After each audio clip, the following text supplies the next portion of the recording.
Buenas tardes, soy el doctor Jesús Torres Espinosa. Continuamos con la clase de patología. En clases anteriores hemos estado revisando patologías referentes o que afectan al tubo digestivo. ¿Sí?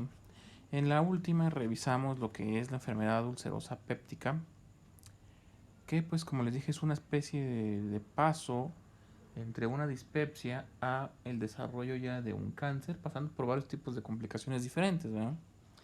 Si en esto estamos hablando de que pues para llegar a un cáncer tiene que haber pasado nuestro paciente por un largo periodo de evolución en el que pues ya ha padecido a lo mejor úlceras, la dispepsia, a lo mejor en algún momento tuvo una perforación, desarrolló probablemente una estenosis y otra de las complicaciones de tener una úlcera gástrica pues es un sangrado de tubo digestivo, que es el tema que vamos a revisar, los sangrados de tubo digestivo, que estos si bien vienen de diferentes partes, podemos dividirlo en tres diagnósticos: un sangrado de tubo digestivo alto, un sangrado de tubo digestivo bajo y hay un sangrado de tubo digestivo que se le conoce como sangrado de tubo digestivo de origen oscuro.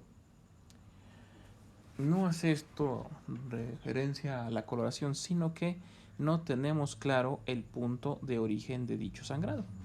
¿Sí? No hay algún dato clínico o un dato endoscópico que nos sugiera el origen de dicho sangrado. En esta imagen lo que vamos a tomar en consideración es el ligamento de Treitz que se encuentra a nivel del ángulo de Treitz. Ese ángulo de Treitz es el ángulo de inflexión o de unión entre el duodeno y el yeyuno. ¿Sí? Donde termina el duodeno empieza el yeyuno. ¿Por qué vamos a tomar de referencia eso? Porque de ahí hacia arriba se considera sangrado de tubo digestivo alto. ¿Sí? Y de ahí hacia abajo se considera sangrado de tubo digestivo bajo, aunque pues en algunas situaciones se considera que no puede haber un sangrado o no hay una patología que nos dé un sangrado en el trayecto del tubo digestivo entre el ángulo de Treitz y el ángulo de la válvula ileocecal. Por eso están marcados aquí. Entonces las áreas que son más proclives a sangrar son las que se encuentran por encima del ángulo de Treitz, ya que por ejemplo el duodeno y el estómago son capaces de desarrollarnos úlceras, ¿sí? Que pueden sangrar. Y en el colon tenemos otro tipo de enfermedades que pueden generarnos sangrados. Ahora, dentro de las palabras que vamos a manejar, pues tenemos varios términos que van a ser prácticamente signos que nos harán pensar en el origen del sangrado que estamos viendo. Tenemos primero la hematemesis, que emesis va a ser el sufijo para referirnos al vómito.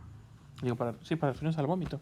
Recuerden que el vómito es un reflejo de inversión de la peristalsis, que pues activamente se va a generar un esfuerzo por generar esa expulsión del contenido gástrico, a diferencia de la regurgitación. Entonces la hematemesis va a ser el vómito con sangre. Vómito con sangre, eso es la hematemesis.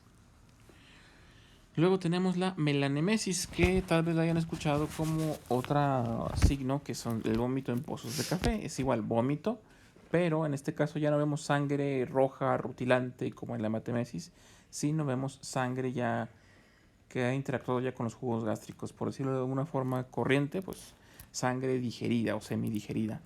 Luego tenemos la melena, que la melena ya son heces con sangre, pero no cualquier tipo de sangre, son heces con sangre ya cocida, digerida, o sea, se ven negras como tal. Luego tenemos la hematoquesia, en la cual lo que vemos es sangre roja, rutilante, ya en las heces. Otra posibilidad es que exista un sangrado oculto, que sean un sangrado en tan pocas cantidades que no se aprecie ni en las heces, ni en el vómito, ni en nada. ¿Sí? Y por último tenemos el sangrado de origen oscuro, ¿sí? Que es, el sangrado oscuro, que pues básicamente es una sangre ya de un rojo vinoso, no está precisamente fresca, pero tampoco está digerida. Todos estos tipos de sangrados o de manifestaciones de sangrado nos dan a entender más o menos de dónde viene el origen del sangrado. Por ejemplo, la hematemesis, la melanemesis o la melena nos dan a entender que el sangrado puede ser de tipo alto. ¿Por qué? Porque ya se sometió la sangre a la acción del del estómago, de las enzimas digestivas. Mientras que la hematoquesia nos puede dar a entender que el sangrado es más bajo, como del recto o del colon, en un lugar donde no se ve afectada por la actividad corrosiva del ácido clorhídrico. Ahora, a modo de recordatorio, pues vaya, si vamos a analizar los sangrados, pues hay que recordar la anatomía de lo que sería el sistema circulatorio, al menos en la porción que irriga el tubo digestivo. Entonces, básicamente esta la vamos a encontrar que va a ser a partir de ramas de lo que es la aorta abdominal, que es todo esto en verde que estamos viendo aquí. De pues vamos a obtener 3 ramas en particular. Las vamos a marcar de colores para que las identifiquen. Primero tenemos el tronco celíaco y tenemos las 2 mesentéricas, la superior y la inferior. De estas 3 arterias salen todas las ramas que nos van a inervar todo el tracto del tubo digestivo, ¿sí? Siendo en primer lugar la parte superior, por así decirlo, lo que está desde la unión, desde debajo del diafragma hasta el ángulo de Treitz, sería la parte superior que está irrigada por el tronco celíaco. Del ángulo de Treitz, o más específicamente desde la mitad del duodeno hasta el ángulo hepático, va a estar irrigado por lo que sería la mesentérica superior, y de esa mitad del transverso hasta abajo, ya hasta la salida, va a estar irrigado por el tronco de la arteria mesentérica inferior y sus ramas, que tiene todas las ramas, varias ramas. Como estamos viendo ahorita, vamos a revisar primero el sangrado tubo digestivo alto. Para esto pues es el tronco celíaco, la arteria principal, que nos va a dar varias ramas. ¿Qué ramas nos va a dar? Nos va a dar a la esplénica, nos va a dar a la gástrica izquierda y nos va a dar a la hepática. De estas pues vamos a obtener varias ramas más. De la esplénica obtenemos la gastroepiploica izquierda, mientras que de la hepática obtenemos 2 ramas que vienen a ser la gastroduodenal y la gástrica derecha. Y de la gastroduodenal sale la correspondiente, la gastroepiploica derecha. De la esplénica a la izquierda, de la gastroduodenal, rama de la hepática, la epiploica derecha. Eso sería en cuanto a la irrigación arterial. Luego tendremos la irrigación, el recorrido del retorno de la sangre a través del retorno venoso. Así que para la porción que estamos revisando va a ser a partir de 3 venas grandes, que es la mesentérica superior, la esplénica y la vena porta. ¿Sí? Estas 3 van a tener diferentes tributarias. La vena porta pues va a ser alimentada por las gástricas, la esplénica por las venas cortas, que son venas del epiplón, y la gastroepiploica izquierda, mientras que la mesentérica superior va a ser tributaria de la gastroepiploica derecha. Todo esto se va a ir hacia la vena cava inferior. ¿Sí? Ahora bien, el sangrado de tubo digestivo alto pues lo vamos a considerar como un problema médico serio, ¿sí? Porque nos puede generar, si es muy abundante, pues un shock hipovolémico en el paciente. Si es muy discreto y oculto, nos puede generar anemias crónicas, ¿sí? Tiene una incidencia de 100 pacientes por cada 100.000 personas. Y cerca del 75% de las personas que van a un servicio de urgencias en un hospital de segundo o tercer nivel puede presentar al menos un sangrado de tubo digestivo de tipo superior en medidas variables, ¿sí? Tiene una mortalidad del 5%, quiere decir que de cada 100 pacientes que tienen esta patología, 5 van a fallecer inexorablemente. Lo vamos a dividir en 2, en sangrado varicial y no varicial. Para el sangrado varicial pues vamos a tener que revisar otras patologías tales como la cirrosis o las varices esofágicas que pueden provocar sangrado. Y la causa de muerte en esos pacientes pues puede ser un sangrado masivo o otras patologías que estén involucradas que hayan generado ese sangrado o las comorbilidades. Ahora, la etiología en cuanto a las fuentes, qué cosas nos van a provocar estos sangrados en pacientes que estén hospitalizados por el sangrado digestivo. ¿Qué fue el origen de ese sangrado digestivo? En primer lugar, pues tenemos las úlceras, que sería una causa no varicial entre un 35 a un 62%. Luego tenemos las varices esofágicas, que son de un 4 a un 31%. Grado variable, pero no se acerca a nada de las úlceras. Otra situación que también lo provoca es el desgarro de Mallory-Weiss. El desgarro de Mallory-Weiss viene a ser un desgarro de las fibras musculares del esófago por repetidas o ya sean arcadas, que son el reflejo nauseoso, de tipo violento o repetido. Entonces desgarran esos músculos y provoca un sangrado. Otras, las erosiones gastroduodenales, ¿sí? Que no precisamente son úlceras, sino un tipo de erosión más leve, podríamos decir. Una esofagitis erosiva, o sea, úlceras esofágicas provocadas por un proceso de Erge repetitivo, ¿sí? Algunos procesos malignos, esto estamos hablando de algunos tipos de cánceres, porque los cánceres, las tumoraciones tienden a ser tener mucha irrigación, entonces algunos son muy friables y pueden sangrar. Y tenemos los de origen oscuro, que no sabemos en sí qué lo provocó, que requiere otros estudios y más situaciones para descifrar qué provocó ese sangrado. Sí, aquí tenemos marcados los diferentes lugares donde se puede provocar el sangrado. ¿Sí? El desgarro de Mallory-Weiss lo tenemos aquí marcado en amarillo. Es una lesión, como les dije, casi siempre de un desgarro del esófago a nivel del cardio o de la unión gastroesofágica. ¿Sí? Varices, podemos tener varices tanto en estómago como en esófago. ¿Sí? Estas varices pues no son más que ingurgitaciones de las venas.